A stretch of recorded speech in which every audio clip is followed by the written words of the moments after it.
Today on the Guitar Gear Trader channel, we have a special guest.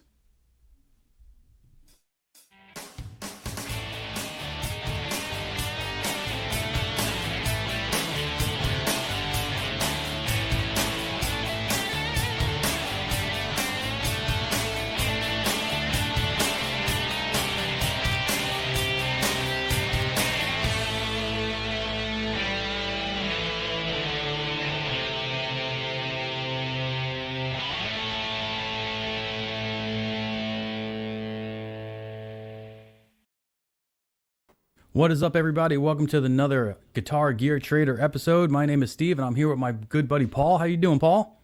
Hey, Steve. Thanks for having me. Today, before I introduce Paul and talk about what we're going to talk about, just want to say, make sure you please subscribe on YouTube. Leave a comment down in the comment section. Hit the like button. All that stuff helps the algorithm that I don't know how to enter very well, but hopefully, if you do all that stuff for me, I appreciate it. And it'll get my content out to you as much as it possibly can every time I put it up.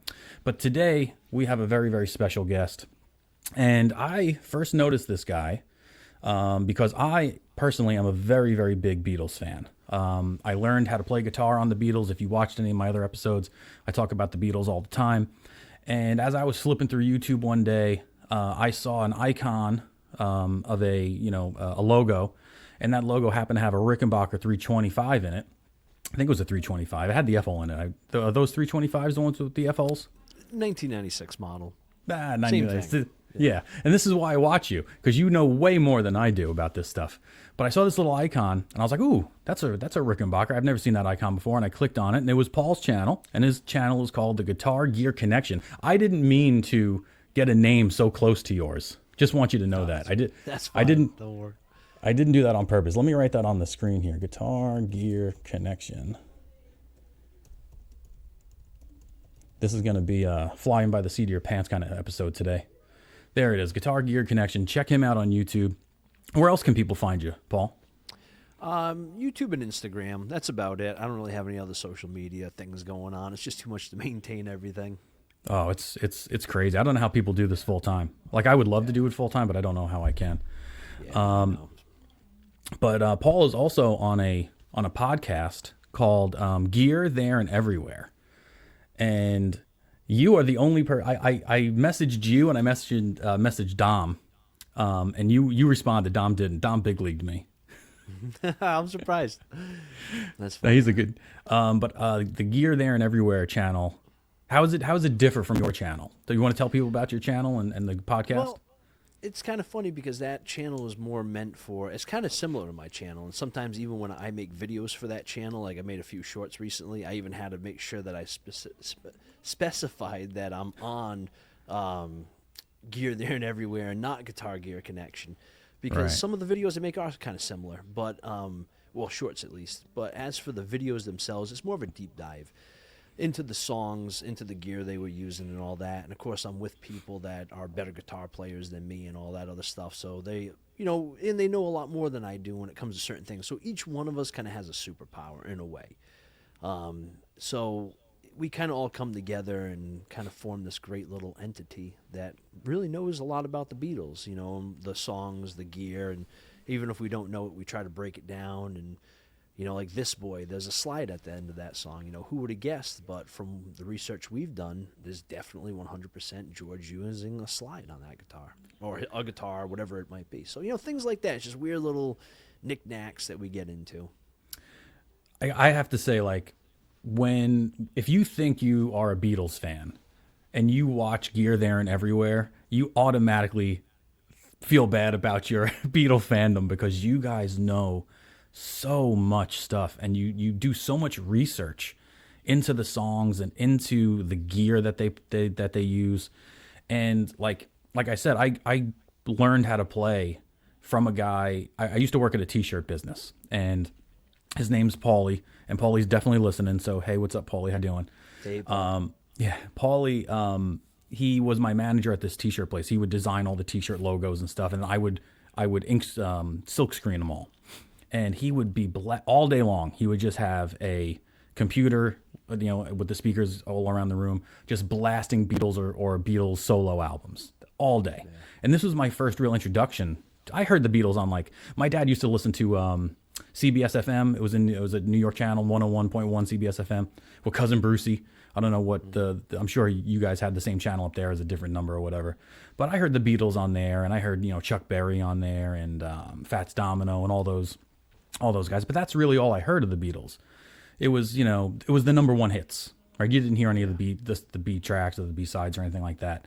And then when I'm working at this t-shirt place and I'm hearing, the Walls and Bridges album by John Lennon, and I've never heard that before in my life. I never heard any of those songs. And you get exposed to songs that aren't necessarily the ones that are the most popular ones, that are probably better than the most popular ones. I became a big fan real quick. And I always wanted to play guitar ever since I was a little kid, because like my favorite genre of music is like 80s hair metal. And like I love Poison and Rat and Dokken and White Snake and all that stuff. And my parents would never let me get a guitar because my older brother, who's like the golden boy, he didn't like guitar. So if he didn't like guitar, nobody would like guitar, right? So the guy at the t-shirt place was like, "I'll teach you how to play," because he had this tiny little black and white guitar sitting in the corner of the shop. And I was like, that's a really tiny guitar. You play that? Because he's a normal sized dude. And he's like, yeah, that's the same guitar that John Lennon played. And I had never seen a Rickenbacker at that time. I don't know. I might be saying Rickenbacker wrong. I don't know if it's Rickenbacker or whatever. People will probably yell at me in the comments. But I say Rickenbacker. And he's like, yeah, I'll show you how to play guitar. I'll teach you how to play some things. And we went to the guitar shop down the road and bought me a PV and a Dean. I got a PV electric and a Dean acoustic. And we took it. We left the guitars in the shop, and he would sit there and teach me "Love Me Do." That was the first song I ever learned on guitar, was "Love Me Do." It's just G, C, and D. That's all it is, for the whole song. And from that point on, I went out and I bought a chord book of all the. I had to teach myself chords, but I went out and bought a chord book of all the Beatles. It was called Beatles Complete Chords, and it had every song that they ever recorded in one book, and it was just the chords. It didn't have tablature.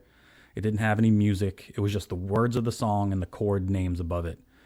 And I still take that book out today and just fiddle around with it and noodle around with it and stuff like that.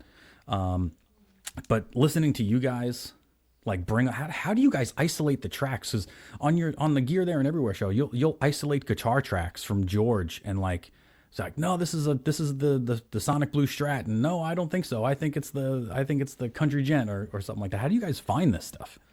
Well, that's all Michael. Michael's really good at narrowing down. He uses this program. I think it's called Lala. And for some reason, there's some songs that he just gets, and he really is able to isolate the sound like perfectly. I'm even blown away. I'm like, really? Like, how did you get that sound? He's like, oh, just use this app. It's Lala.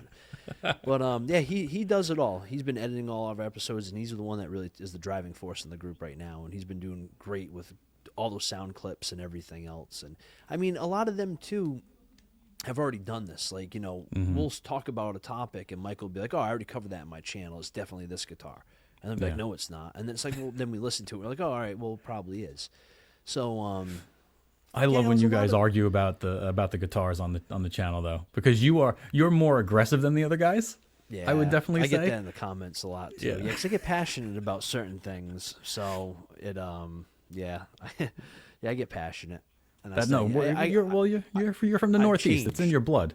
Yeah, I've changed though. The newer episodes, I've definitely toned it down. But in the early episodes, especially when Michael first came on, I got a little wild in those. Oh, you got a little sass on you for sure. Yeah, I did. But the problem is just like everything else in life, I'll be so confident on something and have the sass about it, and then and then in the comments, somebody would be like, "Oh no, it's this," and then I'll do a little research. It's like, "Oh shit, he's right." Here I am, being the big a-hole, being all confident, like, "Oh, it's definitely that," and it's like, "No, I was wrong." So I've tried to tone that down a little bit too, because there's just too many things that I was so confident on that I was wrong about, Yeah. So talk to me about how you got into the Beatles. I told you how I got into the Beatles. Yeah. So how did you get into the Beatles? Oh, of course, the story, at 10 years old, my parents, I was just doing nothing in the house, and they said a sport or an instrument. So I wanted to do an instrument. My dad had an acoustic guitar in the basement, and he didn't really play too much. I think, every so often when he was a kid. But he was big in the music when he was a kid. Like the Cowsills from Newport or whatever, and all those local bands back in the 60s. He got a chance to see them all. He didn't see the Beatles, but he saw, the Kings. Like anybody that you can think of, a 60s band, he got a chance to see him back in the day. My dad was a lot older. When he was like, in his late teens, 18, right when the Beatles were basically coming out and around. So he was heavily into that type of music and was all about it.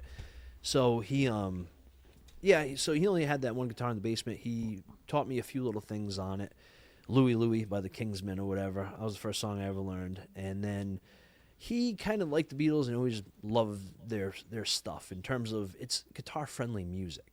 And even to this day, there's not really many other bands that I can get into because it's not really guitar-friendly music. It's like, all right, well, you play this Eric Clapton song, it's like one little lick, and then the rest of it's just chords. So it's like, well, you little like Day Tripper, I Feel Fine. There's so many Beatles. I hit the mic. There's so many good Beatles songs that have so many good things in it. You can keep going and keep the guitar going constantly. So I think that's why he also got me into it. Yeah. And a lot of it too, we didn't have CD player. I didn't have any of that stuff at home really, so it was tough to get a hold of it, and I would get like the Hal Leonard book on how to play some of the Beatles riffs and stuff, and had the CD in the back, and that was like my first time hearing I Feel Fine. It was just a guitar book. I never even heard the real song, and I learned it off of that. Stuff like that, and then as I got older and turned 18 and everything, got out of high school, of course I stopped playing guitar. And I stopped playing for a few years, and until about 25, 26, got back into it, and that's when I started my YouTube channel. It was like 2013, 2014, made a few videos, and then, kind of fell off of it again, and then just got back into it recently. Basically, though, the driving force was always my dad. Getting into it, he realized that I did like the Beatles and everything else. So I know one of the questions you're going to ask me coming up was what was one of my first guitars. It was, one of those Stratocaster and a Kits, whatever, with an amplifier. The cheap thing, the package deal. But my second guitar, my second guitar was an Epiphone Dot.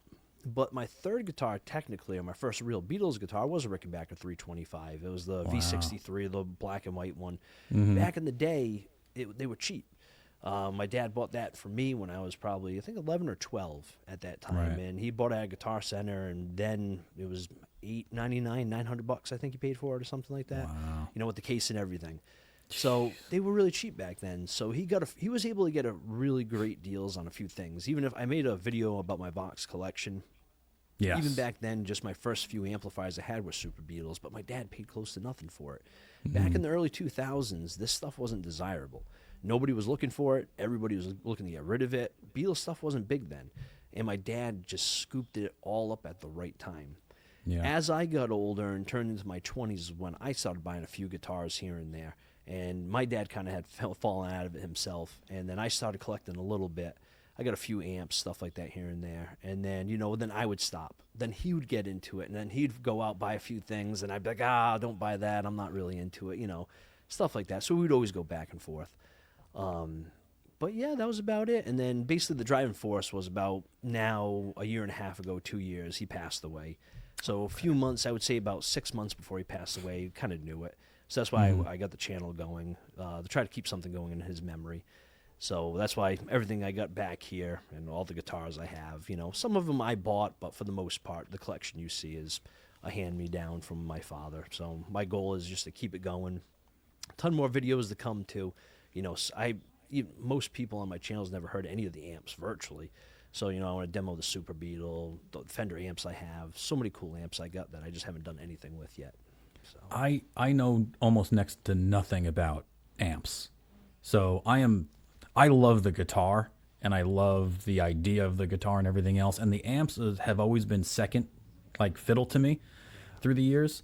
It's funny that you say how cheap the Ricks were back in the day. My first Rick was, I think I might have learned 3 songs from Paulie, and I wanted a Rickenbacker because he had a Rickenbacker and a J160, and I went on eBay. Remember when eBay was awesome? Remember that when it was actually not like just a corporate entity that just had storefronts on it? Yeah. I remember I bought a Rickenbacker 425. It looked like it had the 620 body shape, but no binding on it, and it had two pickups.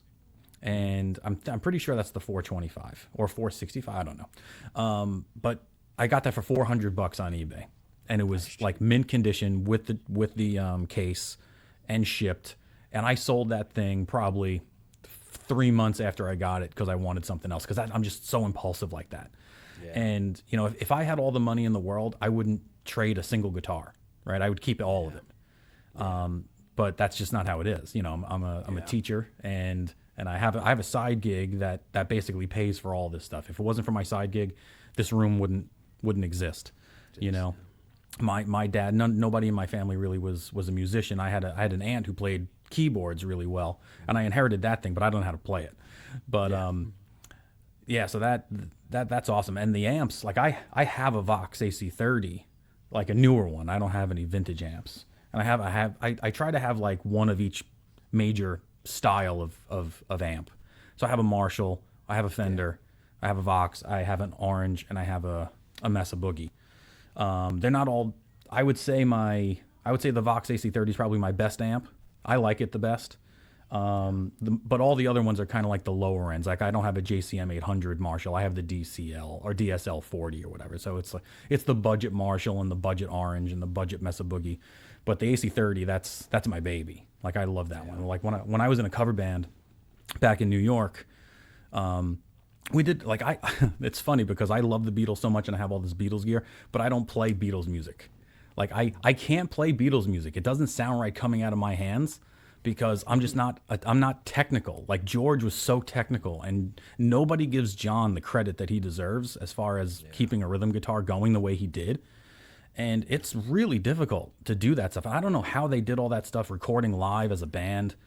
But if you isolate some of those tracks, like when I listen to them on your show and Gear There and Everywhere, and you listen to John's tracks by themselves, they sound like mud, just by themselves, And like when I'm sitting here playing my 325 through the Vox, I'm like, this sounds like crap. But I'm like, that's the way it sounds. Like that's the way it's supposed to sound on the record. Yeah, and I watch a lot of Rick Beato stuff. I love Rick Beato. I like him. And I know he says all the time it's the imperfections that make the song. And I think that's what you're going at. I think a lot of them were imperfect, but it was like the right imperfections all combining into one thing. Right. And like I sound better with distortion, and like Beatles stuff doesn't have distortion.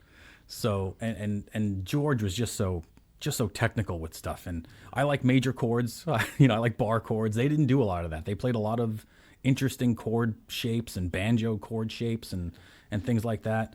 So I love the music, but like I would never do like Beatles stuff live. Like I'm more of like the heavier side of rock kind of if I'm gonna play live. Like more like Guns N' Roses, Stone Temple Pilots, stuff like that. But the love I have for the Beatles just runs real deep. But all right, so let's get into some Beatles stuff now. So I know now I saw you not like this question on Gear There and Everywhere, because I think someone might have asked you this about your favorite song and your favorite album. So once I saw that, I was like, oh crap, he's gonna get mad if I ask him that. But I gotta ask, what's your go-to Beatles album? If you were to go to the gym or have a long drive in the car and you're gonna listen to a Beatles album, what's it gonna be? See, it's funny. I do have to say, for a long time, it was Beatles for Sale. I love Beatles for Sale. I think it's great. Everything about the songs are just fantastic. I think I can listen to them all the time. And on that, see, that's tough. I would have to say Beatles for Sale. Sgt. Pepper, though, is probably a close second. Is right there. I've been listening to a lot of Sgt. Pepper lately. That's a fantastic album. But probably Beatles for Sale. And then I think you mentioned favorite song. Yeah. Still, I Call Your Name. It's one of my favorite Beatles songs of all, and because it features two Rickenbackers at the same time. You got George Harrison's 12-string going off, and you got John playing his 325. I just think it's the perfect song. It really is. Everything about it's just a great rocker. Do you gravitate more towards John or more towards Paul? John. Because I think Paul's the most talented, but I think he just brings in too much of the classical aspect on his own, where John brings in more of that muddy grunt type of rock that I probably like a little bit better. Yeah, I'm with you on that. I gravitate more towards John songs. Paul is a storyteller, and I can appreciate storytelling. I'm a big country music fan as well. You know, living down here in Tennessee, you kind of have to be. But I really appreciate the storytelling of like Obla-Di Obla-Da or something like that, or Rocky Raccoon, you know, something to that effect, where it's he's telling a story throughout the whole thing, and I appreciate the skill that takes, because that's not easy to do that. But the emotion that John brings to all his stuff, like Mother, when you know, I know it's a solo album, but like when I first heard Mother, I was like, oh my God, this dude is giving you everything he's got into this song, and he ain't holding anything back. And I just love that rawness of John. And I always felt like if I'm gonna play stuff, I can play his parts. Like I always kind of, you know, gravitated towards him, because I was like, I think I can, if I practice hard enough, I can definitely play his stuff. You know, I don't know if I'm going to be able to play George stuff. I'm not a lead player. I don't do, you know, leads and stuff like that. I'm a rhythm guy in my band. And so I always gravitated towards John. If I had an album that I would choose, it would be a tough one. It would be a toss-up between Rubber Soul and Revolver. Yeah. I think Rubber Soul might edge it out, but I really love the Revolver stuff as well. Yeah. I tend to like the early stuff more than I like the later stuff.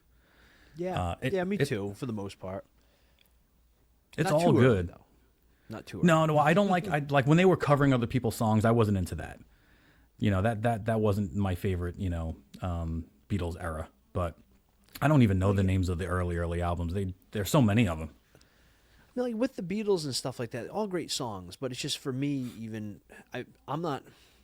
Crazy, and I've mentioned this on Gear There and Everywhere before, but I'm not really that big into 60s music. Same with you. Oh, you know how yeah. you like Yeah. other musics. I'm Yeah. big into 90s music. I love Okay. Alice in Chains, Incubus, all right. 311. Yeah.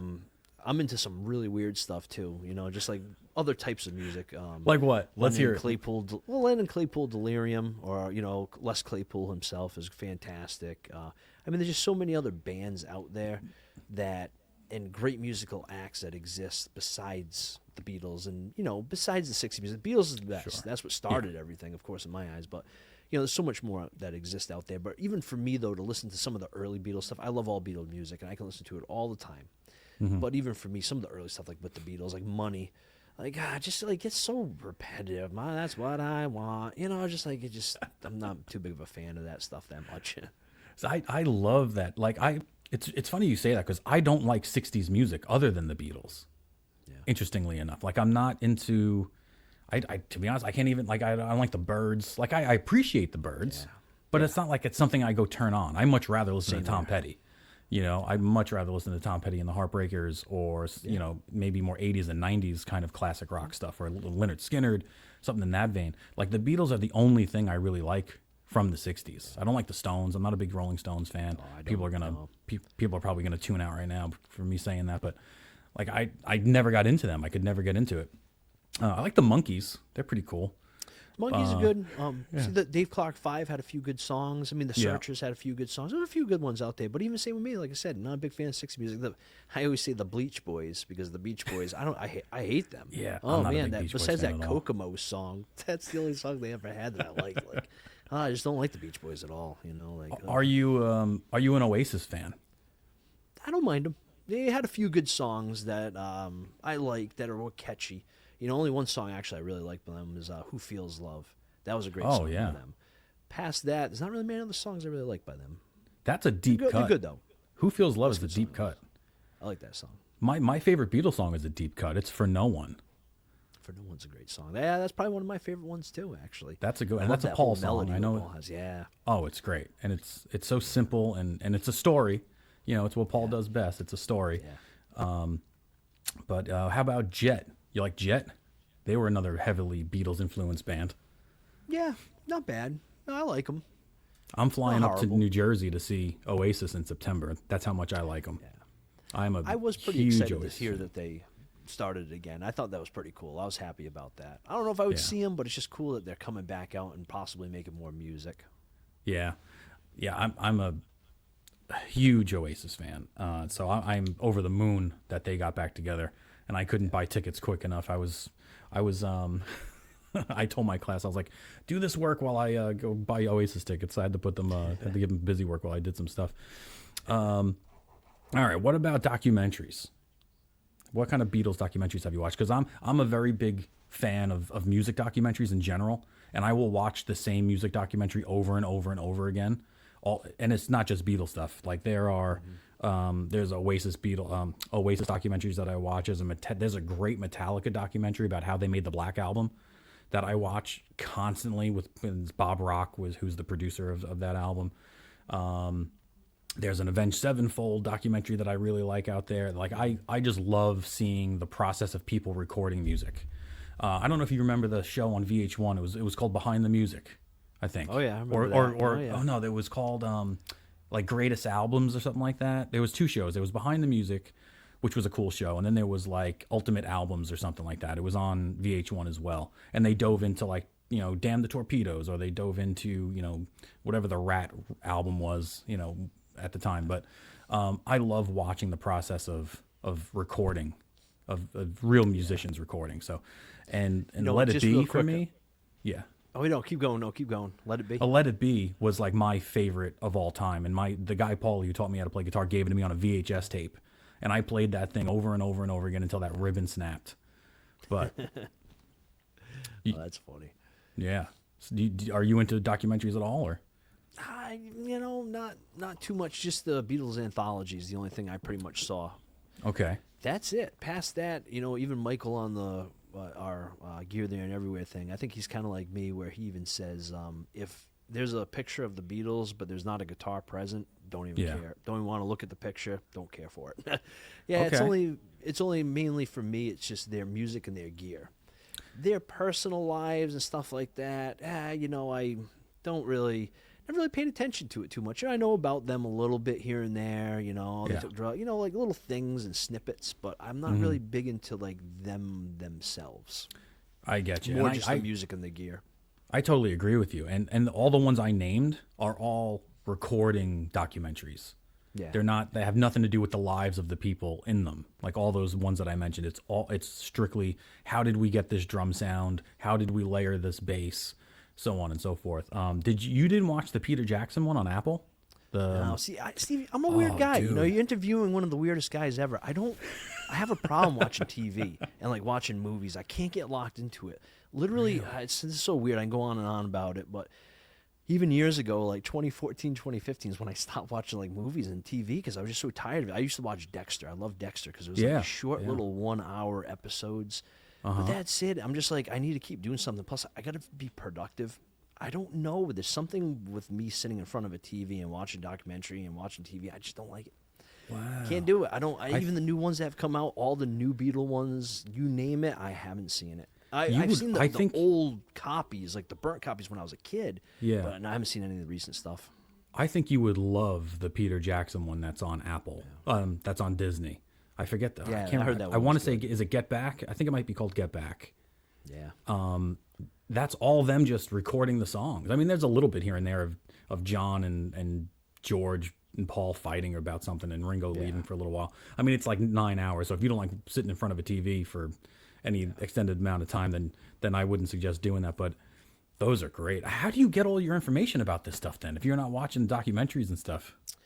Beatles Gear book, going through pictures. There's a really good, it's a Russian website that it's like in chronological order of all the Beatles pictures, what they've done, everything. So whenever something comes up on a specific date, I'll go to that and then just research that specific day, that specific topic.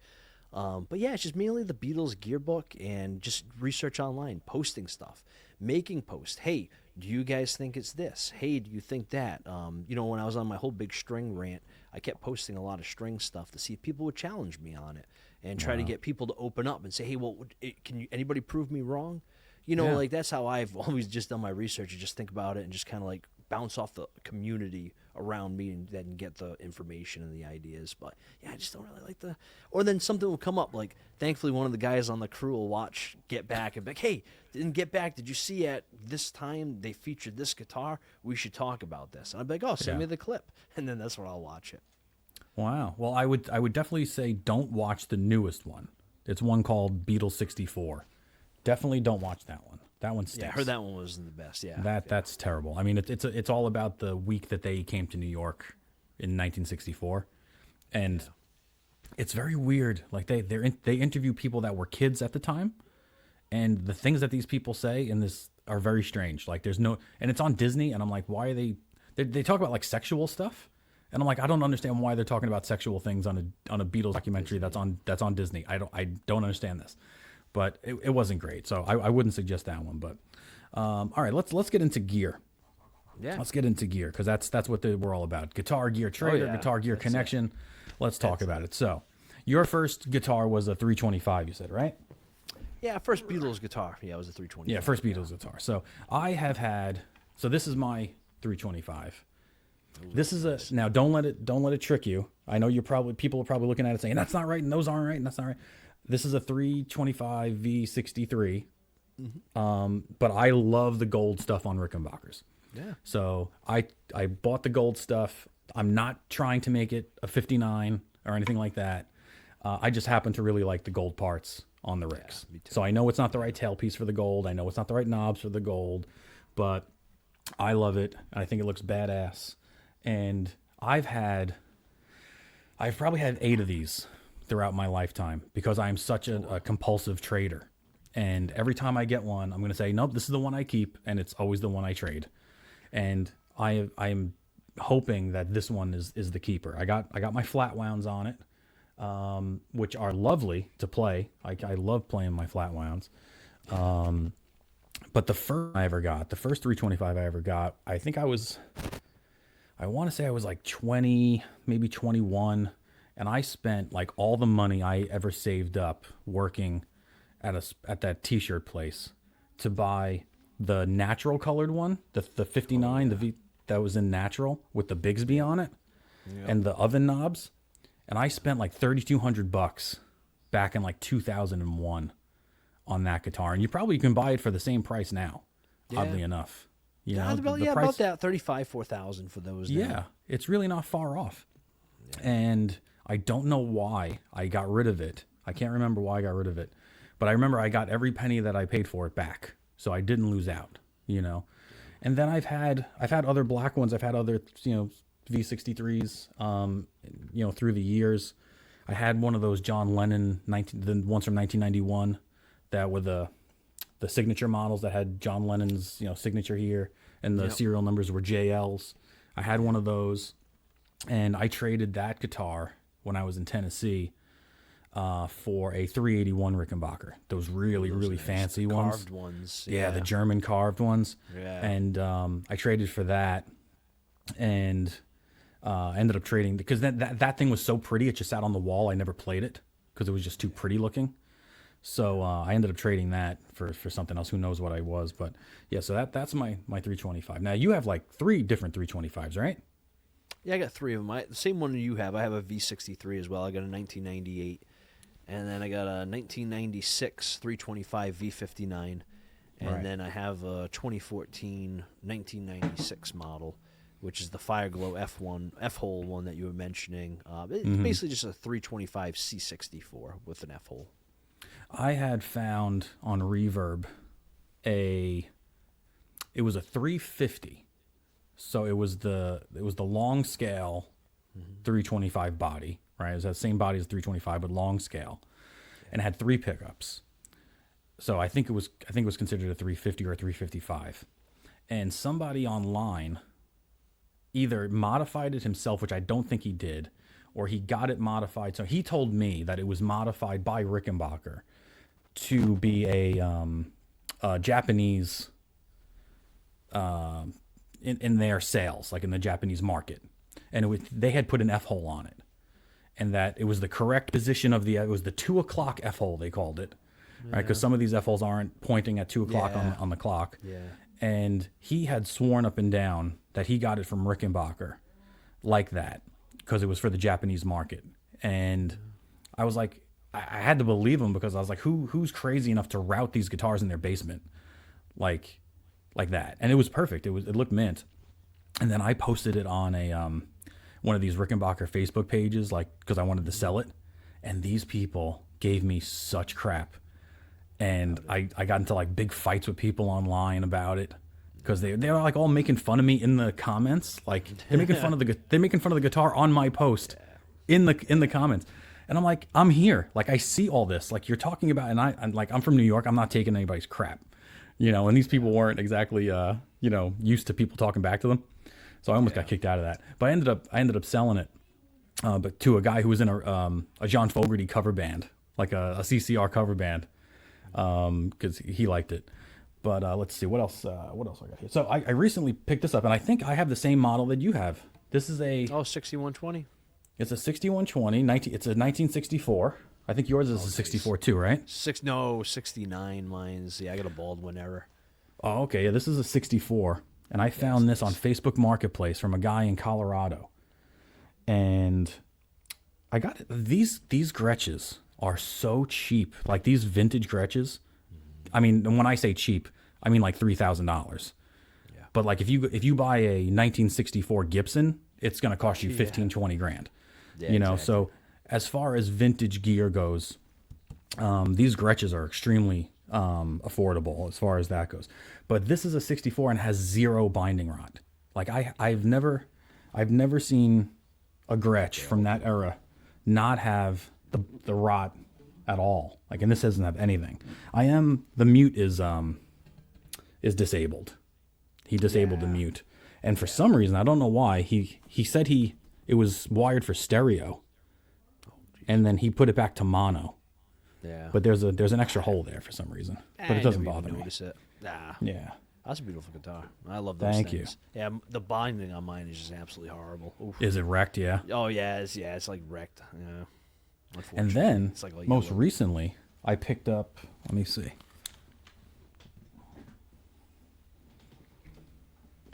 Oh, most recently, Tennessean, right? I saw that picture. It's a Tenny, yeah. So this is a 64 Tenny.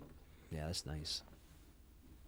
And it's the right color because I've been looking for a Tenny for a long time, and this is my favorite George guitar. Like I like this over the Country Gent. I like this over the Duo Jet. It's just my favorite George piece. I love this guitar. And like these fake F holes on these Gretsches, like it makes you feel the guitar. Like when you play it, you feel it. Like it resonates into your body. And again, this doesn't have any binding rod on it. I don't know how, but it's a 1964. It has the number stamped on the top of the headstock, And I got to tell you though, the pickups on this thing are terrible. Like there is 0 volume that comes out of these things. Yeah. I think it's just like 3 ohm or something like that, or 2.5. They're extremely low. Yeah. Now, since you have the 64, your headstock, I got a 64 Tennessean as well. Your headstock's a little brownish, right? Look, it has like a brownish, greenish tinge to it. Yeah, correct. Only 64s have it into early 65. It was the only years to have it. And I watched you guys lately, and you guys were talking about the plate on the front of the headstock. Yeah, I thought they came in later, but according to Sam, he was saying I think it was 65. It came in on the Tennesseans. Yeah, I thought it was much later. I thought it was. Yeah, on the 6120s, it was 67. I was pretty sure. But I could be wrong on that too because I was so confident on that. I don't know. What do you think would have been a good deal on this? Cash money. Cash money. 64 with the original case. A good deal. Probably $2,500 would be a good $2,500 on the dot. You just nailed it. That'd be a great. I couldn't believe it. He wanted $3,500 for this, and then he put it up on. There's a really famous guitar store here in Nashville called Carter's Vintage, and they put it on for consignment, and they were asking $4,000 for it, and they were going to take like 30% from the guy. They were going to take a good chunk of change from him, and I was like, I'll give you $2,500 right now, and he's like, he wanted $3,000. I was like, oh well, sorry man, if I get the money, I'll let you know. And then like 3 weeks later, I was like, hey man, you still got that guitar? He's like, yeah. I was like, you want to take $2,500 cash for it? And he's like, how about 28? I was like, I'll check in with you in a couple of weeks. A couple of weeks went by. Hey man, you want to take 25 for it? He goes, yeah, okay, I'll take 25 for it. So, that's funny. That's the way you got to do it though. That's the way you. Yeah, I had to be patient. But it's down here in Nashville. It's really strange. People don't like Ricks and Gretches. It's unbelievable. Like it is like when I lived in New York. I was born and raised in Staten Island. I lived there my whole life. I moved here when I was like 38, And so I've been here for like 4 or 5 years. And you can sell a Rickenbacker in a day on Facebook. If you put it like $100 cheaper than everybody else, you'd sell it in a day up in New York. Down here, people look at them like, what the hell's that thing? You know, they want a Telly, they want a Les Paul, and they want the younger kids. And when I say younger, I mean like, kids in their late 20s down here that are in bands and stuff, like the country singers and stuff. They want White Falcons. They love the White Falcon. Yeah. So if you put a White Falcon up there, it's great. But if you put like a 6120 up there or something like that, it just sits forever. Yeah. It's funny you say that. I do notice that too. New York, New Jersey. Me being in Rhode Island, when I go to Facebook Marketplace, it always shows me that stuff. Yeah, populates, and it's like always the good gear. I'm like, oh wow, look at that. I'm like, oh, New York. I'm not driving for that. Meet halfway. Meet in Connecticut somewhere. Yeah. And then I got this. Ugh. Put these headphones back on. I just traded for this, and I think this might be the best deal I ever got. So I had found, since this is the Guitar Gear Trader network or channel, I'm going to tell you a trading story. So I will surf Facebook Marketplace and Craigslist for things that I want and also things that are just crazy good deals, right? If it's a good deal, then I can use it as a bargaining chip for something I really want, right? Yeah. So I don't need another Les Paul, but a 1998 Les Paul Standard in Heritage Cherry Sunburst came up on Facebook for like $1,300. And I'm like, I got to get this. If this is real, I have to make sure it's real first. But if it's real, I gotta pick this up because they're going on. People on Reverb are asking $2,800 for it. Realistically, it's probably like $2,200. Probably in that price range. Yeah. And I'm like, if I can get it for $1,000 less and either sell it or trade it for something that's more money, I'm gonna do it. So I called a guy. He ended up being in Florida. I don't even know how it came up in my Tennessee marketplace, but it did. And then I traded for a 77 Country Gent. Oh, wow. Now, this Country Gent has the real F holes. So it's not like George's. But everything else other than that, it's legit. And in the 70s, they don't have the binding issues that they did in the 60s. Yeah. So the binding on this is like it's yellow, but it's not falling out of the guitar. Yeah. Now, it doesn't feel the same. I got to admit, because I've had like modern, like Japanese made Country Gents with the painted on F holes. Mm-hmm. And like I said, that just feels like you feel it when you play it. This you don't feel. This feels more like a 335 or something like that. And it doesn't have that deep neck joint. Like, you know what I mean? Like on a Country Gent, like it has that. It feels like the neck goes forever up here. Yeah, it has like that fat little heel thing on it. Yeah, I think this one has. I think this one has. Yeah, exactly. Yeah, has this big fat neck joint. Like this doesn't have that. Yeah. And you can tell the difference when you're playing it. But it looks the part. It plays great. And this is probably like I said, I like the Tenny more than I like the Country Gent for some reason. I don't know why. I just feel more of a connection to that guitar when I watch the Beatles, and but I think and I think I won that trade. I definitely think I won that trade for sure. Vintage American-made Gretsch. Yeah. That's beautiful guitar. Oh yeah. I gotta get longer headphones. That's what I gotta get. So what other George things you have? Oh, so you have the traditional Country Gent, right? Is it a vintage Gent? No, it's not a vintage one. 2007, without the flip-up mutes. It's just the standard country classic or whatever it is. I like it, though. Sounds great. Does the trick and everything. I just wish it had the flip-up mutes, even though I wouldn't use them. I think they're pointless, but it looks cool. I mean, I got a few other things. So I got a Gibson SG. I think it's I forget, 2020. I think Gibson SG. That was the one you did the conversion on? Yeah, I don't know what model. I said it was a 61 reissue, but then people told me it wasn't. It was just a standard one, but then I looked it up, and then no, it's not a standard. I thought it was a 61 reissue. Yeah, it was a standard 60. There's a standard 61. There's ones that are called there are ones that are 61 reissues, and then there's the standard 61, and that's what you had, because the regular standard ones have the big pick guard. You only had the half pick guard. Yeah, exactly. So you definitely had a 61 reissue of some kind. Yep. And then same with you too. That's how I got that one. Is just hunting around. Great deal. I had found that on Facebook Marketplace. The guy was local. He had posted up, I think, for $15.50 he wanted for, and I was like, oh, wow, that's a pretty good deal for it. You know, it has that vibrato tailpiece and everything on it. I was like, I thought they went for a little bit more than that. So then I messaged him and I asked him, you know, what's the best you do, and it was kind of a little back and forth, and he didn't get back to me. I was like, oh, I probably pissed him off. And then finally he got back to me, and I think I paid $13 or $13.50 for it. Okay, and then that's a great price. It from there. Yeah, it was a great price. And then the Les Paul I have, same thing. I got a 2012, I forget now, 2012 wine red traditional pro. And the guy wanted, I think, $1,500 for it, and I drove to him. I think I paid 12 or 11. 12. I think I paid 12 for it. That's an unbelievable price. With the case, great guitar. I mean, not even a single scratch on it or anything. I screwed it up a little bit because, you know, on those they have the back is like that matte flat color. Yeah. And I took my buffing wheel and I burnt through in an area. But past that guitar is beautiful. I loved it. And at least it's on the back of the guitar I did that.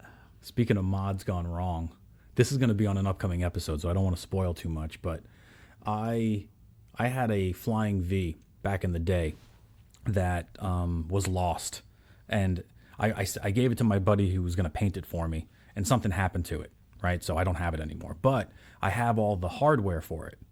So I have the pickguard with the pickups that are built into the pickguard. I have all the tuning keys. I have the bridge pegs. I have everything that wasn't the wood. So I recently traded for a Flying V, a newer one, like a 2018 Flying V, and it doesn't have the same pickguard. It has like the half pickguard, like on your SG, and like because there were Flying Vs that had the pickguard that went across the entire body, and then there were ones that went halfway through the body. So I was like, oh, I'm just going to take off the half pickguard and just throw my full pickguard on it. Well, obviously it wasn't that easy because there's different routing channels and the screw holes are in different spots. And I'm like, I could route things. Who can't do a router? So I get my Dremel out and I destroy the top of this guitar. Like, if anybody, like I could never sell it. I could never sell this guitar because it's all under the pickguard. You can't see it because the pickguard covers the entire width of the thing. But it is the most mangled up Flying V you'll ever see. Like, I tried to make a channel for the pickup wires. That was the whole reason to make the channel. And I didn't make the channel deep enough, so the wires don't even fit into it anyway. So I have this like bump, like right in between the pickups, like where the wires are. But it doesn't matter because it's mine, and I won't sell it. I'll give it to my son. I'll make him learn on it or something. Yeah. But so we all have things like that. I feel like there's always something, you know, with everybody's guitar that, you know, like a truss rod cover. Like I think my 66. It just bulges up a little bit, and it aggravates the hell out of me. It was like, I know nobody can see it. Nobody's ever going to tell. But it's like, I look at it when I'm playing, I see that bulge, just irritates the hell out of me. But that's natural. Like, that wasn't you. Like, I destroyed this stupid thing, you know? Yeah. Do you have a 12 string? I do. I have a, I forgot what year it is now. It's in the 90s. 93. It's a 1993 Rickenbacker 360 12-string V63. Is it this one? Yeah, like that. What was that? It's a C63, right? This has the red dots on it. C64, I mean. No, C63. Yeah. I don't know. This is a newer one. This is a very new. You can tell by the weird pinkish fire glow finish. Color. Do you? I'm not a big fan of it. I like the older, like the more like ambered reds and yellows. The pinkish stuff kind of throws me off a little bit. You know what it is for me is I'm so used to seeing those ambers and stuff like that I never really had one that looked like that. I kind of gravitate more to that style. It's different, that's why. Yeah, see, I'm an old man at heart. Like I just love old stuff, and like I can't throw away any of my grandmother's stuff because I just want to keep all the old things. And like I have an old truck. I much rather drive my old truck that has a carburetor in it than my current 2021 Dodge Ram or anything like that. But this is a great guitar though. I mean, I traded 2 Ricks for this one with a guy in Kansas.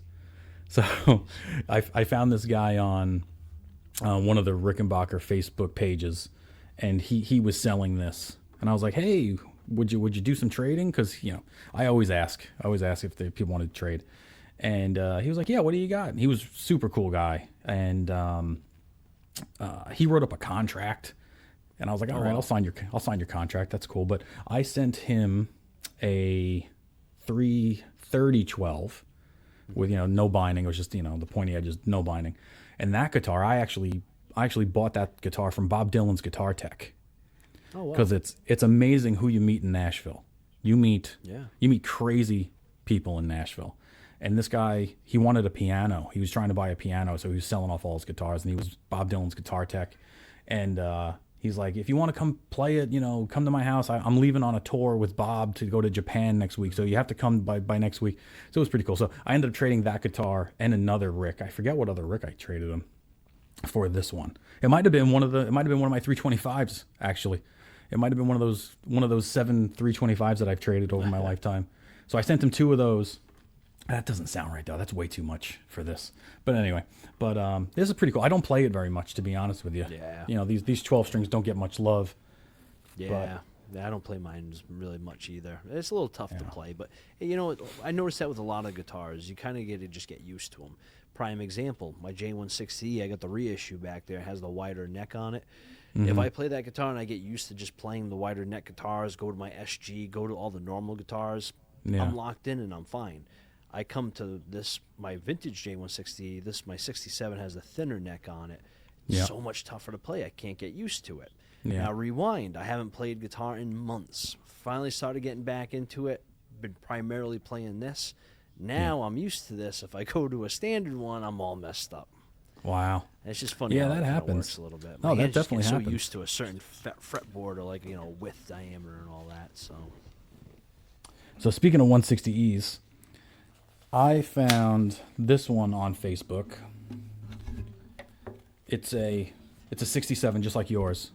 Yeah, did yours come with witch hat knobs? Yeah, the standard top hat knobs. Yeah, no, mine came with the witch hats. So I don't know if mine was a 68. It was they're black, they're thin black ones with a wide base.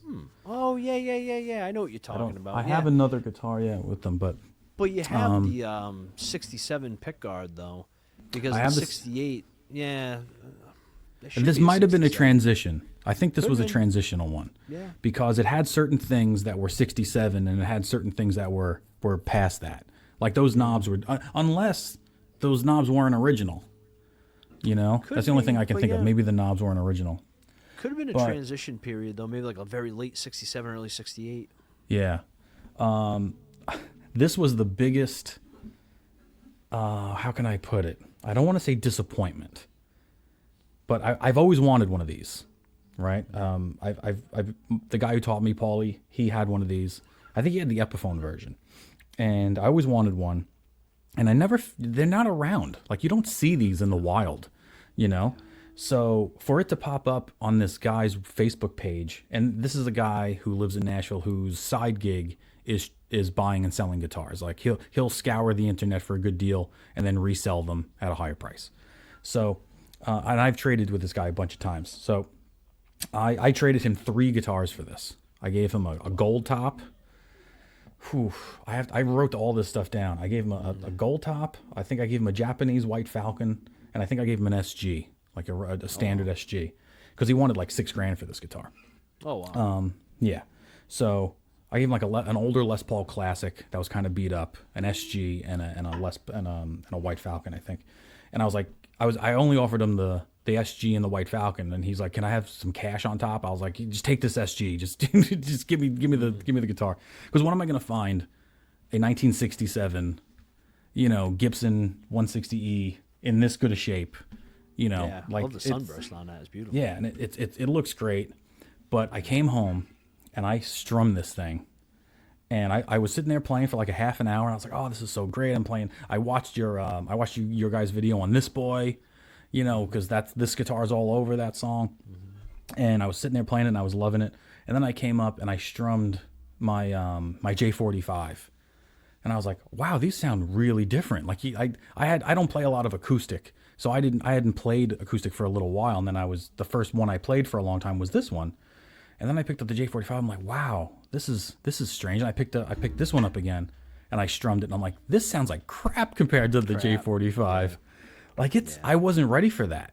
Like I really wasn't ready for this to not sound like a good old acoustic. Like it sounds so flat and dead. And then I was like, well, maybe if I plug it in. Paul and the guys say if I plug it in, that's when it really comes to life. And you guys are right. Like I plugged it into the Vox, and it was like, oh, that's what it's supposed to sound like. Yeah.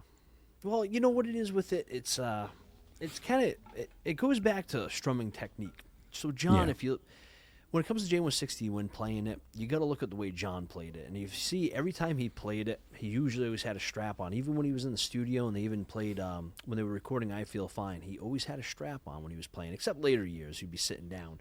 Whenever he had a strap on, he would always favor down right over in this area, right in front of the bridge. And if you look at the wear pattern, too, on all of his, he always notched out right over here. That's where it thins out. But if you strum over here, and if you whack it pretty hard and really strum aggressively, you really do get a great sound out of it. But you really got to go hard at the guitar. I was even playing this thing earlier, and I was strumming the damn thing hard, but that's where the sound is. That's where you get it really good. Yeah. Well, I still enjoy it, and I still love it. I still love looking at the dang thing. Yeah. So, I mean, I'm glad I'm not, I don't regret trading for it or anything like that. But it's definitely not going to be it's a sound.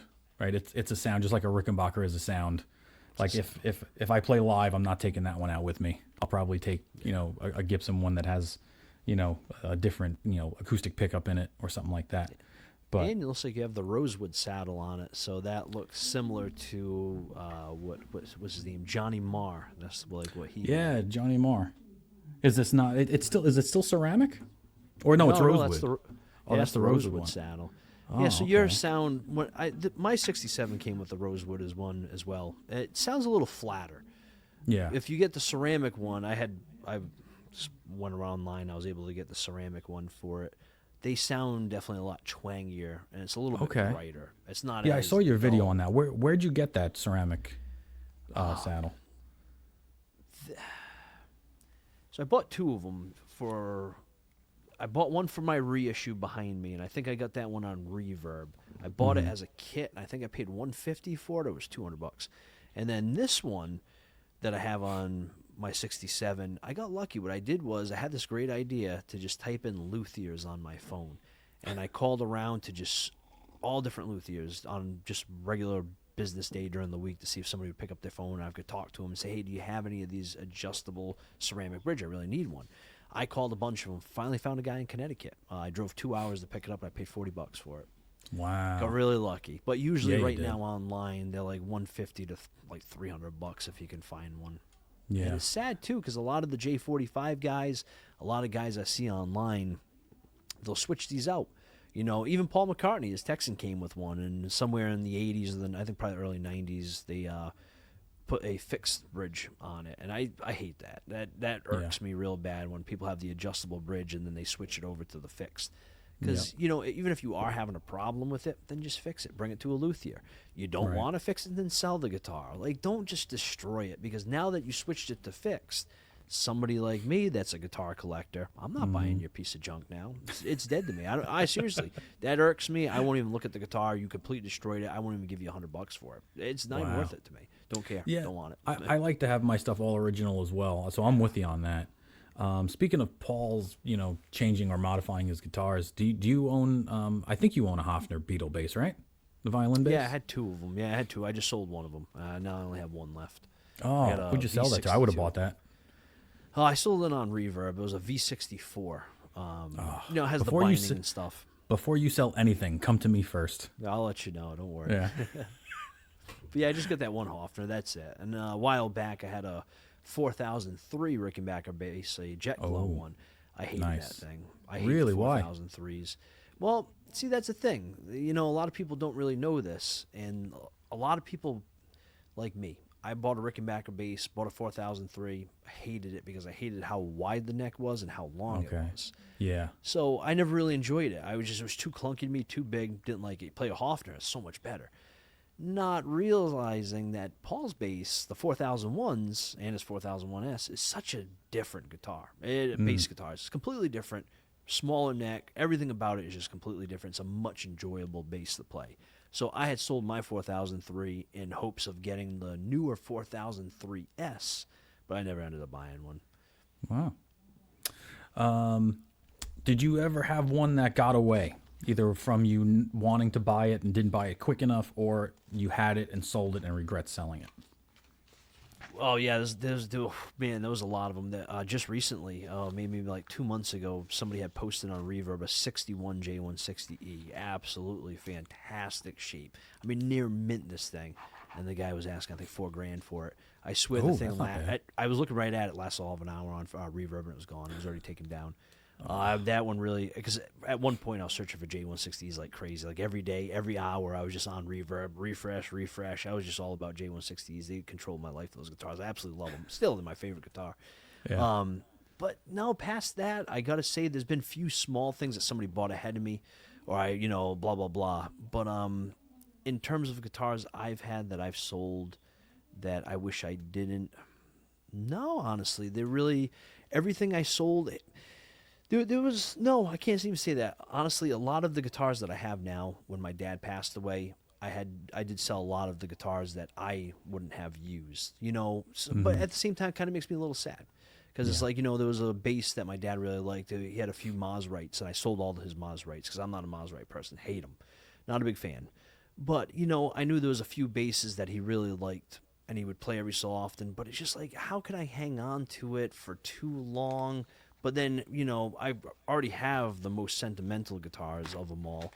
So, it's like I felt comfortable with that. But you know what I mean? The whole sentimental thing kind of starts to play into it where that got a little tricky. But past that, no, I can't really say there's anything I really one that I regret. Okay. Thankfully. Yeah, one of I'm the sure three. I'm sure. I just want to say, I'm sure right when I'm done with the show, I'm going to be laying in bed and like, oh, why didn't I say that? Every single night I think about this. How come I didn't say that? But go on. No, that's okay. I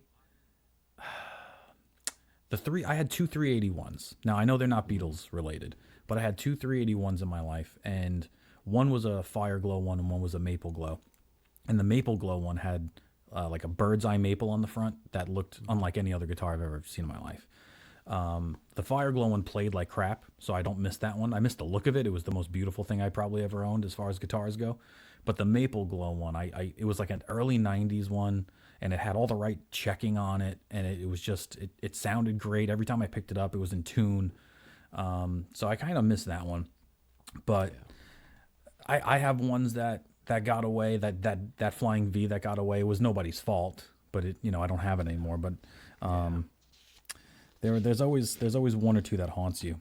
But my problem is guitars that you don't really know what you want to do. Like prime example, my 67 I have right here. I had posted this on Reverb, and then it wasn't really selling. I had it up for a little while, and then I played it, and I was like, wow, I love this. Why am I going to sell it?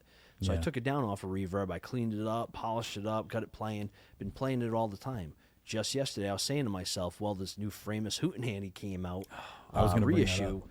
And it was like then it gets me thinking again, like, well, should I sell this and then use some of that money to get the Hootenanny? But it's like, why would I sell a Gibson to buy a Chinese guitar? But then it's like, hey, I can make content, make videos off of that other guitar.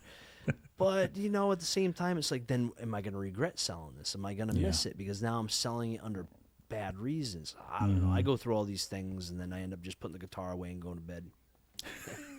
That's good for you. I would make a much worse decision than that. But I would say to you, don't sell a 67 to get a new Hootenanny.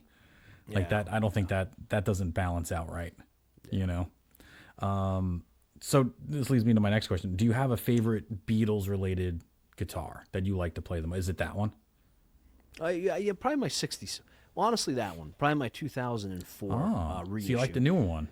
Yeah, because I like the wider neck. That's the only reason why. This is really thin. These necks are crazy thin. 65 is when they changed it. And they went to the thin necks. Anything 64 down had the wider neck. And in the 50s, they had like that baseball, Les Paul style neck. But that one's probably my favorite play because it's just easy. I can do Julia and stuff the way the fretboard's a little bit longer. My fingers don't mute stuff. But overall, my favorite is my 66 that I don't have out right now. But again, it's my favorite because it's in such great condition. It has a great sunburst. I absolutely loved it. but it's like I'm afraid to pick it up sometimes. You know, even I one day picked it up and my fingernail just so happened to hit it just perfectly. And you know how this paint is just so like delicate on these guitars. It's like I made a nick in it just from my fingernail hitting it with my thumb. It's like, how do you do that? Yeah. So, you know, again, that kind of just sits in the case a little bit, but that's my favorite. The J160s, there's something magical about them, yeah, and I fully agree with you. They don't really sound as good on certain circumstances, especially if you have other acoustics that are nice, like a J45. Oh, yeah. Then it's like, oh, why am I playing this thing? But there's something magical about them. I don't know what it is. That's that sound, especially my 66 with the ceramic bridge and everything. It is just dead on to some of the Beatle tones that this one can't get, nor can that one get. There's something to it. And it's your connection to the music, like it's your connection to the Beatles themselves that I also think helps. You know, if you weren't such a Beatles fan, you might not own 3 of those, you know, at all. Like I didn't even know about them unless I was a Beatles fan. You know, I would have never known about this guitar. And the way, you know, I had mentioned it on another podcast, but it's the same body shape as a J45. Yeah. The only difference is the bracing that's inside of it, and it's unbelievable. Like I always watch these videos on YouTube, and I'm like, they talk about bracing, and I'm like, oh, they're full of crap. Like bracing. How could one, you know, angle of wood inside a guitar have that much of it? It does. Yeah, like this guitar is proof in the pudding that the way you brace a guitar changes the way it sounds 1,000%. Oh yeah, 1,000%, definitely. Is there my favorite piece or my favorite guitar that is Beatles related has to be that Tenny. Like I love that Tenny. Yeah. Now, if I was to if I had to, if you said to me, Steve, we're gonna go do a Beatles set, we're gonna go out and do a gig and do a Beatles set, you can pick any guitar you want. It wouldn't be the Tenny because putting that through an amp doesn't sound great. Like I have to do something with those pickups. But when I come in my guitar room here, like that's the first thing I want to touch. That's the first thing that I want to pick up and sit on the couch with and you know noodle around on. So that's that, and I just got that, and I love it. I'm absolutely in love with that guitar. Yeah, that's beautiful. That thing. Absolutely thank beautiful. You. Is there a guitar that you want that you don't have? Now let's make believe you don't have to worry about money, and you know you don't have to sell something to get something. Is there a piece of Beatles gear, guitar-wise, that you don't have in the collection currently that you want? Yeah, there's a lot of them. Yeah, I mean, yeah, there's real a lot. Well, I mean, primarily the Framus, that new Hootenanny that came out. I really would like to get that guitar. That's really nice. Even though it's not accurate in some extent. So I'm not even going to get into it. But I would like to get that thing. And I would like to get like an E-Squire like Paul had. You know, I had made a Christmas video for GTE. And I was talking about how, you know, you can get, I forget what model Telecaster it is, but I want to get a good Sunburst Telecaster and kind of make it look like Paul's E-Squire. I'm trying to think. I mean, 4003S or 4001 C64 or whatever it is, like Paul's. I would like to get that for a bass, but probably that Framus right now. If you're going to tell me how to pick one, that's probably the one right now. There's something about it. I just want to really demo that thing. So you said you didn't want to get into the changes. I don't know much about the Framus. Could you give me a little, you know, what's different about this one? I haven't looked at the full specs, but just looking at it, it's the pickguard. They use the black pickguard instead of the tortoiseshell. I can't say that word sometimes. Like John had on his, and they glued that one down, or 3M double-sided tape, whereas John's is screwed down. And then the only other thing that I noticed right off the rip was the truss rod cover. It seems like they put some like metal brass one on, whereas John had a black triangle type thing. I don't know about the specs though with the wood or anything. I didn't look into that yet. Do you think that eventually they do that on purpose, and then they make a John Lennon signature model that has all the right pick guards and truss rod covers, so that you buy another one or something like that? Yeah, they probably will do that. Or like, you probably said they're gonna make like a John Lennon special. I think they'd be like $25, $3,000. Yeah, because I think this thing right now is like $1,500 right now, the way it sits. I almost bought one last night. I went onto a website last night. It was like Warwick.com or something like that. Yeah. And I had it in my cart, and I'm like, I looked over, and I have a 1982 Guild 12-string acoustic, and I'm like, it's probably gonna sound just like that. I'm like, I don't need this, and I just took it out of the cart. I was like, I'm not spending, you know, if it was, and I have this, I'm like snobby about, like, I don't want anything except American-made products. Like, I'm getting into that. You can't. Yeah, you got to watch out because there's a lot of people that don't really like when you say that, and I've come I to know. realize that I too. They know. get real upset about that. That's But okay. I They can get agree, mad at though. me. Yeah. I agree. I bought that Epiphone SJ200, and I sold my 2019 or 2020. No, what am I talking about? My 2023 21 fret Rickenbacker 360. It's not a Beatle related guitar. I didn't really want it anymore, so I sold that and I bought the Epiphone SJ200 for that money. And again, I have buyer's remorse a little bit just because it's like I sold an American-made guitar for a Chinese Epiphone. Yeah. Like that hurts me a little bit. And I agree though. Like it just something made in China. There's just something about it. It's just the resale value goes down. And it's not even it's not even the playability, because I've played some Epiphones that sound great. It has nothing to do with that, and I would never disparage anyone who played one at all. Like I said, I love Oasis. Oasis played friggin' Epiphones. Like they didn't play like the Beatles played Epiphones, but those Epiphones were made by Gibson in America. Like Oasis played like 90s Epiphones that were made in Korea or China, and they sounded great. So I have nothing against people playing those, and I would never disparage anybody for playing those. It's just I want an American-made product. That's just me, you know. And the only thing subject. Yeah. Oh, I'm sorry. I keep cutting you off, but no, you're fine. The only thing I have that's not American-made is I have a Japanese White Falcon, because I'm a big Cult fan. I love the Cult, and I love Billy Duffy. And until I get an American one, that's going to have to stay. But what were you going to say? Oh no, I was just gonna say fully agree with you with people into music, especially replica guitars. You know, I'm even a member on the Facebook group for Rickenbacker replicas, and there's a guy that builds them, and they're fantastic. I love it. Yeah. Would I buy one? Possibly. Maybe even the Rickenbacker bass I would buy. But I don't know. There's something about it just for my own personal knowing. I just can't really have a replica. I can't have something, you know, but I have it. I have China-made guitars, you know.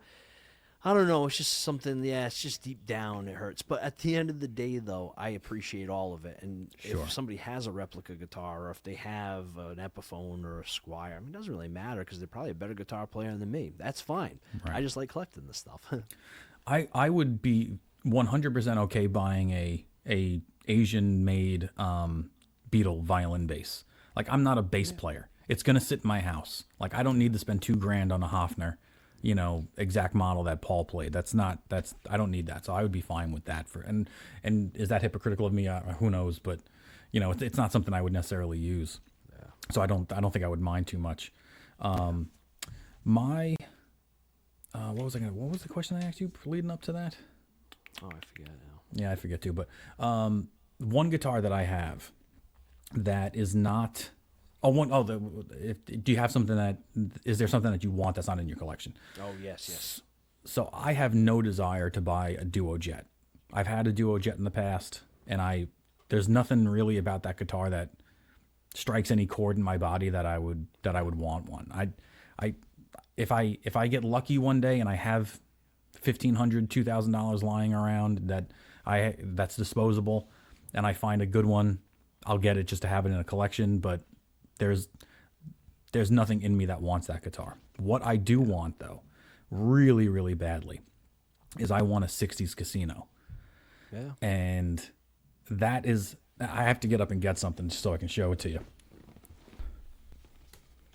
This was the first vintage guitar I ever bought. And I traded a Martin D35, 1997 Stratocat, American Standard Strat, and $2,000 for a all original 67 Gibson 330. That's nice. So this is the Gibson version of the Casino. Everything exactly the same, about nylon saddles. Yeah, that's beautiful. Original dog ear P90s. Yeah. It's in amazing shape. This guitar plays better than anything I own. Everything's original on it. I have the strings look original. They're so old, but like you can barely turn the tuning keys because they're so tight. Yeah. I don't think they're the original tuning keys, because the original tuning keys on the 330 were those little white ones.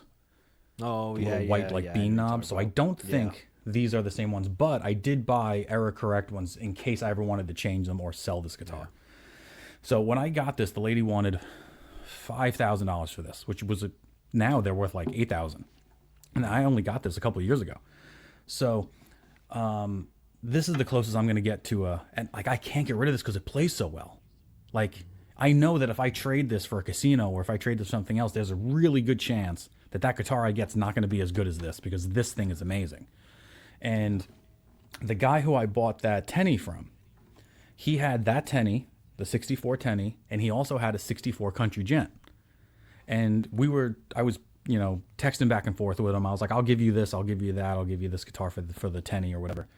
And he goes, what about that 330 on the wall? And I thought he was talking about my Rick. I have a Rick 330 on the wall. And I was like, oh, you're into Rickenbackers? I got lots of those. And he's like, no, the Gibson one. And I was like, oh, well, you know, I'm gonna need like $5,000 and the Tenny for that. You know, and even that, like I was throwing out an astronomical number just because I didn't want to sell it. Yeah. And he goes, how about I give you the Country Gent and the Tenny for that guitar? I was like, oh man, because now I'm starting to do math. You know, you start that calculator in your brain starts coming out, and you're like, well, if I go out and and they're both like in near mint condition. The Country Gent had some binding rod in it, and he's like, I'll epoxy parts of it for you. He's like, I'm not going to replace all the binding, but he's like, I'll make it so that it's, you know, it's not falling apart. He's like, but the Tenny is mint, and I'm like, well, I'm trying to add up. I'm looking on Reverb how much things are going for, and I'm like, well, I would do it if you give me both guitars and $1,000. And he didn't bite. He was like, "No, I can't do that." No, really? Yeah. Well, I'm surprised. Yeah. Jeez. He didn't have the cash, and that's fine because later that week, I go to a guitar store in Nashville called Rumble Seat Music. Oh yeah. This is where, and I walk in there, and they have a 1966 cherry red Epiphone Casino with the little brown plate. It's a little wooden plate with the whammy bar attached to it. Yeah. And I'm like, and they wanted like $4,500 for this. And I'm like, $4,500 for a 67 Casino? I was like, I'll go home and get this guitar, get this one and trade it in because they'll give me $4,000 for this. Easy. So I asked the guy if I can play it, and he plugs it into like a Twin or an old Princeton, it's like a vintage, Fender Princeton amp or something like that. And this guitar was unplayable. Like that's how. Oh, really? Wow. It was. I don't know what it was, but like you couldn't touch the strings without it feeding back.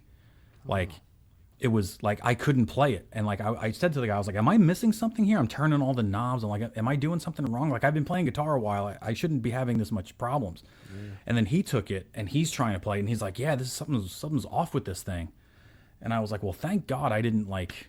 Just on an impulse, go home and trade for this thing, because I would have been depressed. I would have been so depressed that I got rid of this, because this thing, you plug this in and you play Revolution on it, right? You turn up the gain, you in your house when no one's home, and you play that opening riff, and this doesn't feed back, and I don't know why, and I don't know how it's possible. But I put it through a Vox and I crank the master volume up on one channel, I crank the volume up on one channel, I crank up the master, and it doesn't feed back. And every note is perfectly clear.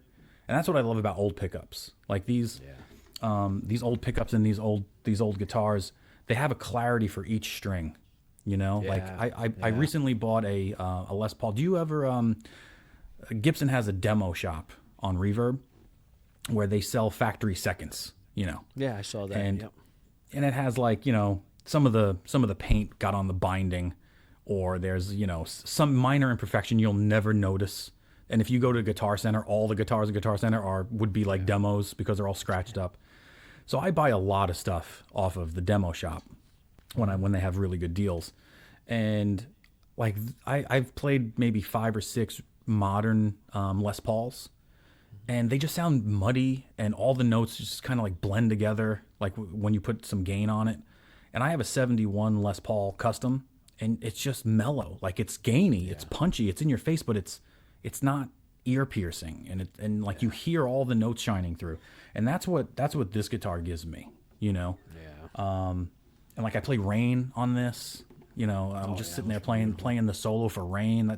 That's probably my second favorite Beatles song. And so I don't know what to do. Like that's one I really want. I really want a vintage Casino. Yeah. And I was thinking about buying one of those USA ones one of the Gibson USA made casinos. They don't have the right headstocks though. Like I want the right Epiphone headstock, and that kind of bothers me that it doesn't have the correct headstock. And I know one of the guys on the show has it, right? Which one has that USA casino? Sam has it. Oh yeah, he's got and it's beautiful. Yeah, it's beautiful. It's beautiful. The best one in my eyes, of course, besides the vintage one, is the 2000, late 90s, early 2000s, the 1965 run, where they made 1,965 of the Sunburst, and they made 1,965 of the the Revolution. Those are the best ones. Those are just absolutely phenomenal guitars. And they play just like the vintage ones. They're not overpriced either. If you want to go on Reverb and get one of those. Yeah. They at one point they were. See, about a year or two ago, I saw them up for 5,000, 6,000, 8,000, 7,000, and it's the same amount of money as a vintage one. Yeah. But now, lately, I have seen they have come down. I've seen a few for like 35, 32. They're still in the 3s, 4s, though. Yeah, I was gonna say they're probably close to 3. Probably close. And that's what. And if you go to the demo shop had the new USA ones for like $2,600. Yeah. And I was like, that's a good deal because now when that guy offered me all those guitars. I'm like, all right, well, if I give him this one and I get those two and I sell the Gent, I can take the money from the Gent and buy the USA Epiphone Casino from Gibson Demo Shop, because his Gent, it didn't have the right pickups. It almost looked like not Filtertrons, because that's what's on it. It had like these bars, like it had one with like 2 bars, like 2 bar magnets. Oh, that's weird. Oh, yeah, it's kind of like how some of the early Gretches, some of the early Gents had that, I'm pretty sure. Yeah, because it was a 64 Gent, and the one in the bridge was a Filtertron, and the one in the neck had like 2 blades, like 2 blade magnets on it. And that was on the Gent, right? That was on the Gent. Yeah. That is factory. That is factory. Yeah. No, he said it was. But so that should have been probably about a 65 then, I think. Maybe Actually, it could have been 64. Well, he gave me the batch number or whatever it was, and it checked out between. It was either 64 or 65. It was in that that range of numbers. Yeah. So I didn't question the if it was real or not. Yeah. I just was like, if I'm gonna trade a guitar, that's probably my favorite. Like if I had a fire in my house and I had to get something, it would be this. Like this would be the guitar. But I don't consider it a Beatle guitar because it's a Gibson. Yeah. And it's the same guitar. It's the same exact guitar, except the headstock shape is different. Yeah. So yeah, I just have to come to terms with the fact that's probably the closest I'm ever going to get to an Epiphone. We have this really cool guitar show in Franklin, Tennessee every year called the Amigo Guitar Show, and they open it up the day before to like Brad Paisley and Luke Bryan and all the local guitar guys. So you get whatever they don't want. Good stuff. Yeah. And you can go there and find anything you want. There'll be 30 different 60s casinos there that you just have to take your pick, and it's amazing. But I don't know if I can ever part with that. I love that one too much. Yeah. Do you have any gear that's not Beatles related? That was my next question. It's funny. I pretty much sifted most of that stuff out. I would say there's probably Beatle related-ish. There's only maybe one guitar left, and I'm just kind of keep it for sentimental reasons. Past that, everything else I have is pretty much Beatle related. A few non-Beatle related amplifiers I have. Of course, a lot of Vox amps I have aren't Beatle related. And I got a few other Fenders too. I got quite a few Fenders back at my parents' house that I leave there. I got a few Showmans and stuff like that. But that's it. I did have a bunch before, like I said, but I really said to myself, I got to narrow this down, and I got to stop with all this extra stuff that I know. I really wanted the Jazzmaster. I have something about Jazzmasters I always loved, but I never bought one just because of the fact that I love it, but it's not a Beatles-related guitar, so why do it? I love offset guitars as well. I'm a big offset guitar fan. So I want a Jazzmaster too, but I want an older one. I want one that's a little bit older, and they're like untouchable. They're like $13,000. The old ones. It's too much money. It's crazy money, and those. It's funny because it's like what happens to the ones that were cheaper. So like your Jazzmaster, your Mustangs, all of those guitars that weren't very popular. Somehow they became the only ones that were affordable because the old Tellys and the old Strats became so astronomically expensive that people were like, well, I can't afford any of those, so I'll go get a 60s Jazzmaster. And they would pick those up for $3 or $4 grand, and then once people start buying them, the collectors start talking about it, and they realize, and then those prices get jacked up. You know, it's like these Gibson 330s. Nobody wants a Gibson 330. Everybody wants a 335 or a 345 or a 355. So these used to be really, really affordable. The Epiphones are always nuts because John Lennon played one and George Harrison played one and Paul McCartney played one. But the Gibson ones were never crazy money. And now they want $8,000, $9,000, $10,000 for these things, which is absolutely insane. The vintage market has exploded. But I have a ton of. The majority of my collection is probably non-Beatles related. I mean, I have quite a bit of Beatles stuff, but I am a very big Gibson fan. I love a humbucker. I love distortion. Yeah. I have a I mean, it's kind of Beatles related. It's a 64 reissue of the SG. So it's the Pelham Blue SG. Oh yeah. It looks exactly like George's, except it's Pelham Blue. And I think was George's a Les Paul? Was George's considered a Les Paul? No. Or was it an SG? It was an SG. It was? Okay. I thought they didn't. I thought it was 61 was or 62 was last year. I think they considered them Les Pauls. I think it was 63 or 64 they started with the SG. Yeah, because mine's a 64 reissue. What year was George's? 64. Oh, okay. So I have a 64 reissue, but it's Pelham Blue. It's not cherry. So I kind of consider that my George SG. Yeah. You know? Yeah, definitely. So I started making a book to document my guitars. Now I'm going to hopefully not drop anything here because I got my whole audio set up here. But I found this app. I'm a teacher, so I have a lot of time on my hands during Christmas. So last Christmas, I found this app called Mimeo. Did you ever hear of it? No, I never did either. So I don't blame you. But it's an app where you can make a photo book, and I'm assuming it's for mostly housewives that are making photo books of their babies and putting them, their wedding albums and stuff like that. Yeah. Well, this housewife decided to make a guitar book out of it. That's awesome. So I think that's a great idea. Thank you. And the reason I did this was because I bought a book called Marr's Guitars, and you brought up Johnny Marr a little while ago, and he has a book out called Marr's Guitars, and it's a thick hardcover book, and it documents every guitar that he's owned, and it's amazing, right? And you're reading these stories about he had a guitar and then he sold it and then he got it back years later, and I'm like, how do you get a guitar back, the same guitar years later? It's not like he bought the same model. He bought the guitar back 10 years later. And something like that happened to me, which is probably going to be my penultimate episode of my podcast.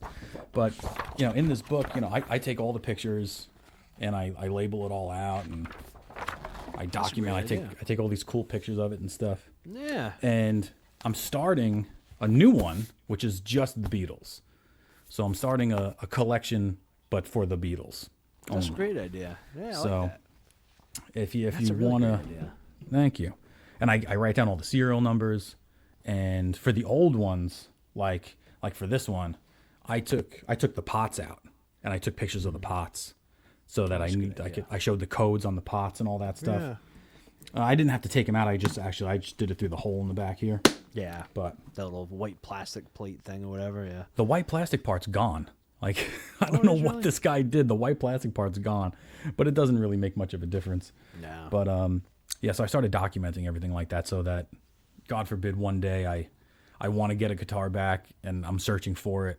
I can reference the serial numbers and stuff. Yeah, that's a great idea. Thank you. It's not cheap though. I'll tell you that, because they give you a certain amount of pages. They give you maybe 40 or 50 pages, and then every page you add is an extra $5. So I added up. I got up to 230 pages. So yeah.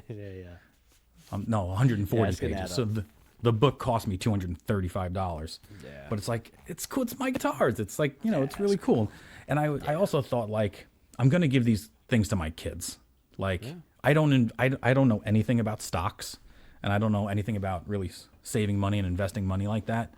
So my kids are going to inherit this stuff, and I want them to know what they have. So this book hopefully will help them figure out what it is they have, so they can go search for it on the internet and find out how much it costs and what a fair market value price would be. And then just say, oh, you know what? Just give me half that. Don't worry about it. Exactly. Dad's dead. Who cares? He's dead. I will tell them though that there are a couple of these that they can't. Like, if this is still around when I go, like, they are not allowed to sell this one. This one has to stay in the family. Like, they're not allowed for that one. So, but everything else is fair game. Fair game. Are you working on any mods right now? Because I know you're big into the mods. No, nothing right now. You know, probably just small little projects coming up here and there. Like, if I get that famous, I'd probably try doing like a new pick guard or something like that. Yeah. But no mods right now. No, nothing. Okay. Haven't really been. You know, kind of hit that little bit of a slow point in the channel right now, where especially on GTE as well. You know, Ryan just got married, had his honeymoon, and Sam just went on his honeymoon at the same time. So we kind of haven't really been recording too much, or really haven't been really any of that stuff recently. So, but oh yeah, trust me though, I'll be getting back into it pretty heavy. Actually, you know what? The one thing I did mod that I did recently, and I didn't know this, on some of the vintage guitars, the paint on the front or anywhere on the guitar, doesn't matter, but sometimes it gets like that, it's like almost gets like worn or tarnished, almost gets like hazy. Yeah, hazy. Yeah, you know, and then if you try buffing it out with some cleaner, you kind of just make it worse. It kind of like scratches it up and doesn't really do anything. I didn't realize polish. It really does a great job. I saw some girl online, she used polish on one of these bad areas on a vintage Gibson, and wow, it made a huge difference. So I did it on mine, and I had a lot of dull areas, brought it right out. So that's the project I've done recently. Did you use guitar polish or like car, like wax? Car polish. Oh, yeah. Cool.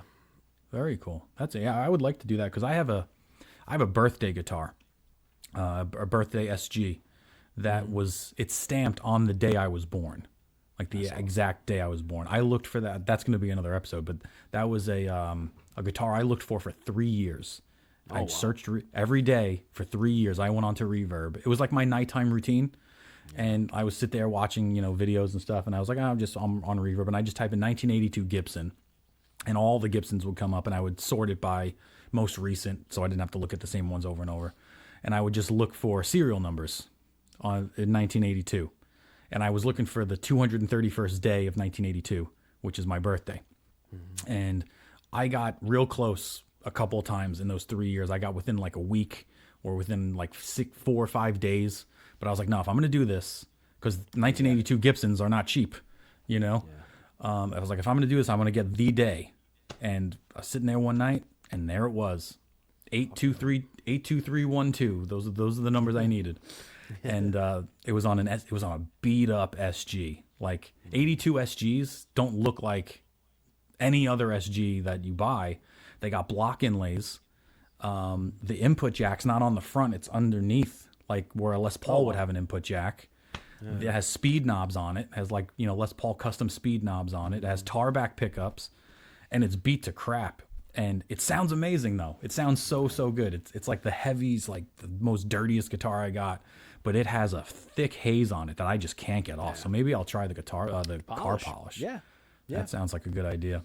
Yeah. And I can even see my guitar beaming in the light right now. I never did this before. It looks great. It looks awesome. You see the ring light in it real good. Yeah. Last thing I really want to ask you is, are you more of a trader or are you more of a buyer? Buyer. This channel is all about trading. Buyer only because of the sole fact that nobody wants to trade with me. So you're not talking to the right people. No, it must not be. Well, I've had a few guitars up for sale on Facebook Marketplace, and I've had numerous people come up to me with trades. But every single time, it's just been something extremely dumb. Like I'll have a Rickenbacker up, or I'll have one of these Gibson J160s or something up, and somebody say, "Hey, I'll trade you an Ibanez." And it's like, what are you talking about? Like, no, like I don't want that.